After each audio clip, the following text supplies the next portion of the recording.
El horror de Dunwich se desató entre el 1 de agosto y el equinoccio de 1928, y el Dr. Armitage se encontró en quienes presenciaron sus monstruosos prolegómenos.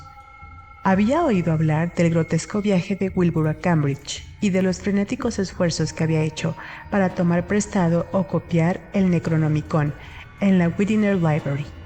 Sus esfuerzos habían sido inútiles porque Armitage había enviado advertencias de la mayor gravedad a todos los bibliotecarios que pudieran disponer del temido volumen.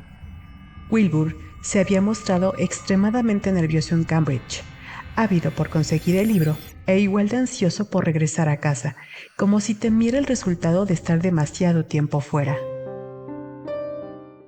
A principios de agosto sucedió el final casi esperado, y en la madrugada del día 3, el Dr. Armitage fue despertado de repente por los aullidos salvajes y feroces de los perros guardianes del recinto universitario.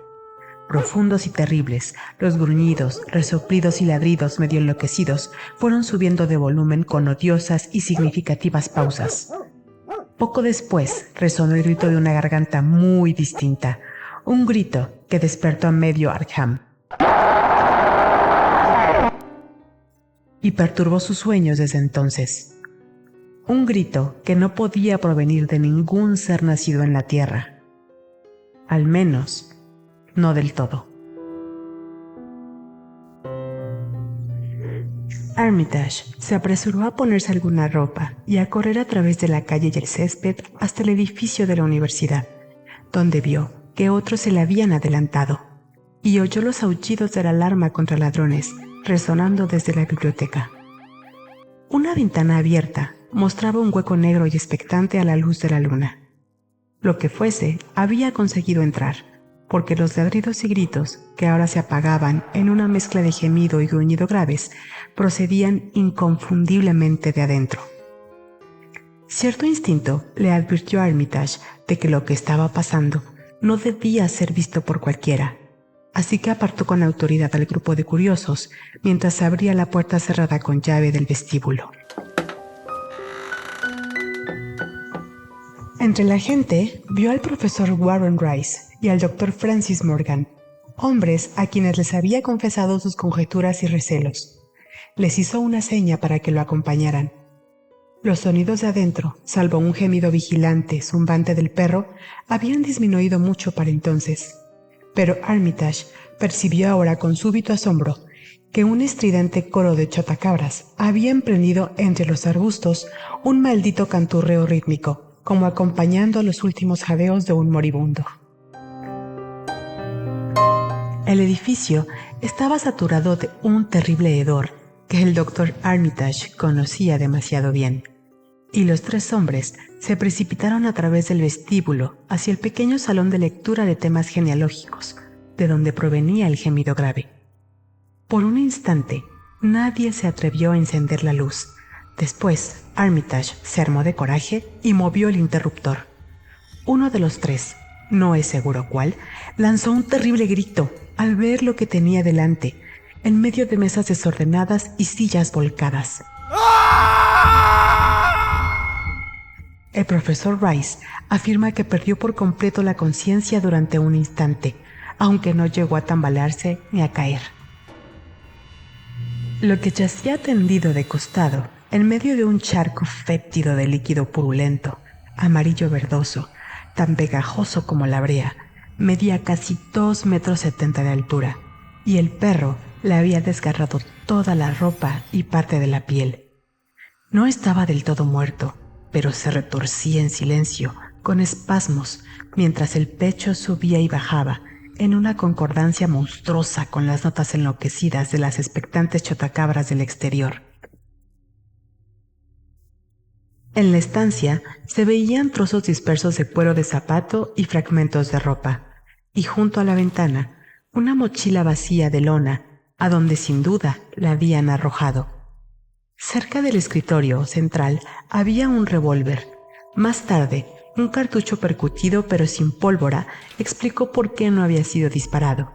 El propio ser, sin embargo, eclipsaba todas las demás imágenes.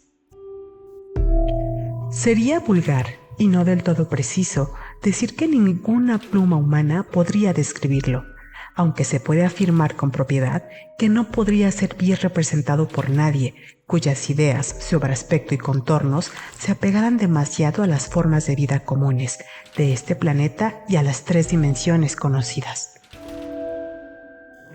Quedaba fuera de toda duda que en parte era humano, con manos y cabeza muy masculinas y el rostro cabrío, sin mentón, tenía el sello de Whately. Pero las partes inferiores del cuerpo y el torso eran fabulosas, teratológicas, de modo que solo una generosa cantidad de ropa le había permitido caminar sobre la tierra sin ser rechazado o muerto.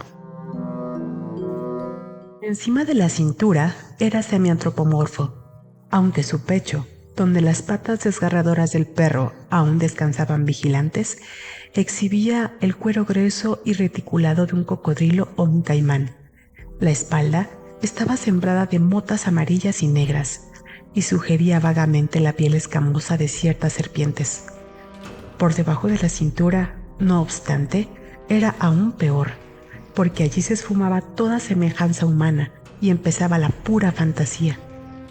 La piel estaba cubierta con un áspero y denso pelo negro, y del abdomen brotaba un remero flácido de largos tentáculos color gris verdoso, con ventosas rojas.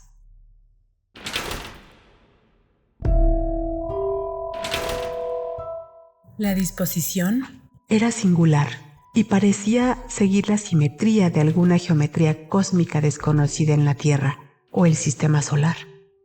En cada una de las caderas, bien hundido en una especie de órbita rosácea, ciliada, había lo que parecía un ojo rudimentario, mientras que a modo de cola tenía una especie de trompa o palpo con marcas anulares color púrpura, con todo el aspecto de ser una boca o garganta poco desarrollada.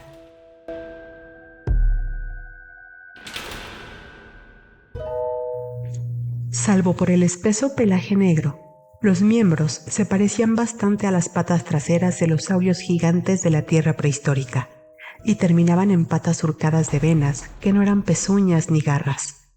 Cuando el ser respiraba, la cola y los tentáculos cambiaban rítmicamente de color, como debido a un sistema circulatorio propio de sus progenitores no humanos. En los tentáculos se observaba un oscurecimiento de tinte verdoso, mientras que en la cola se manifestaba una apariencia amarillenta que alternaba con un enfermizo blanco grisáceo en los espacios entre los anillos púrpura. No había rastros de auténtica sangre, solo el líquido amarillo verdoso que se escurría a lo largo del suelo, más allá del alcance de la viscosidad, y dejaba a su paso una curiosa decoloración. La presencia de los 3 hombres pareció despertar a aquella cosa moribunda, que empezó a murmurar sin darse la vuelta ni alzar la cabeza. El doctor Armitage no dejó un registro escrito de lo que pronunció, pero asegura, con confianza, que no expresó ni una palabra en inglés.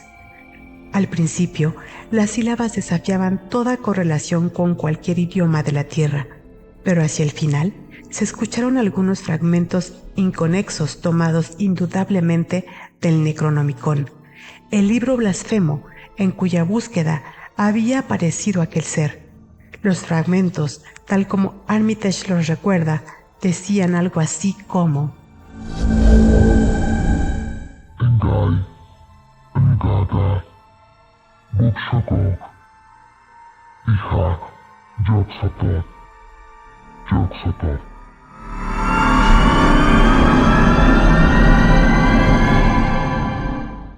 Y su sonido fue menguando poco a poco, mientras las chotacabras chillaban en un rítmico crescendo de impía anticipación. Después cesó el jadeo y el perro asó la cabeza para lanzar un aullido prolongado, lúgubre.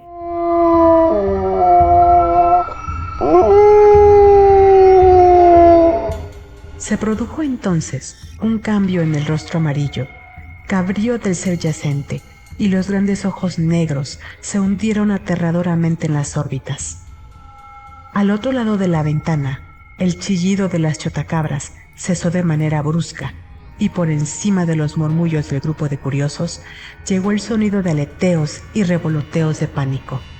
Se recortaron contra la luna enormes nubes de acechantes criaturas aladas que alzaban el vuelo y huían hasta perderse de vista, espantadas ante lo que habían buscado como presa. De pronto, el perro se incorporó bruscamente, exhaló un ladrido asustado y saltó nervioso a través de la ventana por la que había entrado. Un grito se alzó entre el grupo de curiosos y el doctor Armitage avisó a los hombres de que no entrase nadie hasta que no llegara la policía o el forense. Se sentía agradecido de que las ventanas fueran demasiado altas como para permitir asomarse y corrió cuidadosamente las cortinas. Para entonces, habían llegado 2 policías y el doctor Morgan. Interceptándoles en el vestíbulo, le surgió por su propio bien posponer la entrada a la hedionda sala de lectura hasta que llegara el médico y la cosa postrada pudiera ser cubierta. Entretanto, se producían cambios espantosos en el suelo. No es necesario describir la clase y proporción del encogimiento y desintegración que tuvo lugar ante los ojos del doctor Armitage y el profesor Rice, pero puede decirse que aparte del aspecto externo del rostro y las manos, el elemento realmente humano en Wilbur Wheatley debía de haber sido muy pequeño. Cuando llegó el forense, solo quedaba una pegajosa masa blanquecina sobre las tablas pintadas y el monstruoso olor casi había desaparecido. Al parecer, Wilbur no tenía cráneo ni esqueleto óseo, al menos en un sentido verdadero o estable. Había partido de algún modo tras su padre desconocido.